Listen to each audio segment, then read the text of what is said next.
بس باتیں ہوتی ہیں. تو ہمارے ایک استاد تھے، انہوں نے ان عامل کے پاس پیغام بھیجا کہ ایک شخص ہے اور اس کا نام ہے اور یہ اس کی والدہ کا نام ہے، اب بتاؤ کہ ان کے ہاں اولاد کیوں نہیں ہو رہی. اس نے بڑا عمل کیا، بڑے اپنے جو بھی ان کے کرتب ہوتے ہیں سارے کیے. تو آدھا گھنٹہ کوشش کی، آدھا گھنٹہ کوشش کرنے کے بعد کہتا ہے کہ ان کے اوپر تو بڑا سخت جادو ہوا ہے، لہٰذا اس کا توڑ کرنا پڑے گا تب جا کے ان کے ہاں اولاد ہوگی. انہوں نے کہا خدا کے اپنے 4 سال کا بچہ ہے، تو کہتا ہے جادو ہو گیا. کہتا پتہ ان کو کچھ نہیں ہوگا، فقط انہوں نے آپ کی جیب سے پیسہ نکلوانا ہوتا ہے. اس لیے رزق میں تنگی ہر انسان کی زندگی میں اس وقت یہ پریشانی ہے، لیکن اس پریشانی کی وجہ سے عامل کے پاس مت جائے. رزق ہمارا کس کے پاس ہے؟ اللہ کے پاس ہے نا. تو اگر اللہ تعالیٰ نہیں دینا چاہ رہے تو کیا عامل لے کر دے سکتا ہے؟ اور رزق اللہ کے پاس ہے، اگر اللہ دینا چاہ رہے ہیں تو کون سی پھوپھی اور کون سی خالہ ہے جو روک دے کہ اللہ نہیں دینا؟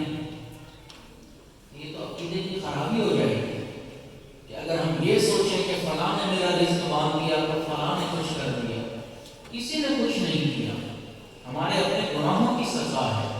تو اس لیے ان عاملین کے چکر میں نہ پڑیں.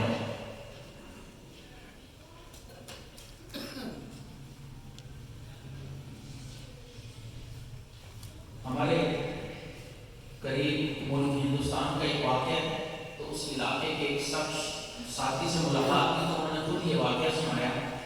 کہنے لگے کہ ہمارے علاقے میں ایک عامل تھے، تو وہ عملیات کرتے تھے اور پھر میاں بیوی کے ہاں اولاد ہو جائے. کہتے ہیں دونوں میاں بیوی ان کے پاس پہنچ گئے کہ ہمارے ہاں اولاد نہیں ہو رہی،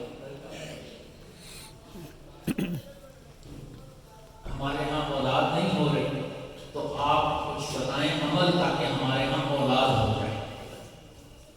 اب اس نے کہا کہ ٹھیک ہے، لیکن اس کے لیے مجھے عمل کرنا پڑے گا، تو مجھے فلاں چیز چاہیے، تو فلاں چیز چاہیے، اور وہ عمل تو مجھے قبرستان میں جا کر کرنا پڑے گا.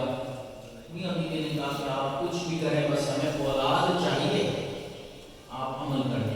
اس نے ان سے خوب پیسہ لیا اور ان میاں بیوی کو کہا کہ رات 2:30-3 بجے فلاں قبرستان میں فلاں قبر کے پاس ایک درخت ہے، وہاں آ جانا، وہاں پر میں وہ عمل کروں گا اور اس کے بعد آپ کے ہاں اولاد ہو جائے گی. انہوں نے کہا بہت اچھا. جب وہ میاں بیوی چلے گئے نا، اس نے ایک شخص کو بلایا کہ بیچارہ غریب تھا، علاقے کا نوجوان، اور اس کو کہنے لگا کہ دیکھ وہ میاں بیوی رات 2-2:30 بجے فلاں جگہ آئیں گے، تو اس کے ساتھ جو قبر ہے وہ خالی ہے، وہ میں نے خود کھدوائی ہوئی ہے، اس کے اندر کوئی بھی نہیں ہے. تم وہاں جا کے لیٹ جانا، میں تمہیں 2000 روپے دوں گا. جب میاں بیوی وہاں آئیں گے میں عمل کروں گا، اور عمل کے دوران میں کہوں گا تم بھی اس دن لا تو تم کھڑے ہو جانا. تو میری ایک دھاک بیٹھے گی، بڑے پہنچے ہوئے عامل ہیں، مردے کو زندہ کر دیا، تو پیسہ زیادہ نکل پائے گا. بیچارہ غریب تھا، کوئی کام دھندا تھا نہیں، مان گیا 2000 کے لیے. اب رات کا وقت ہوا، جب 2-2:30 بجے میاں بیوی بھی پہنچ گئے، عامل بھی پہنچ گئے. اس نے اپنا عمل شروع کیا. عمل کے دوران اچانک قبر کا طرف کہتا ہے تم بھی اس دن ملا. تو ایک ہی جگہ 2 بندے کھڑے ہوئے.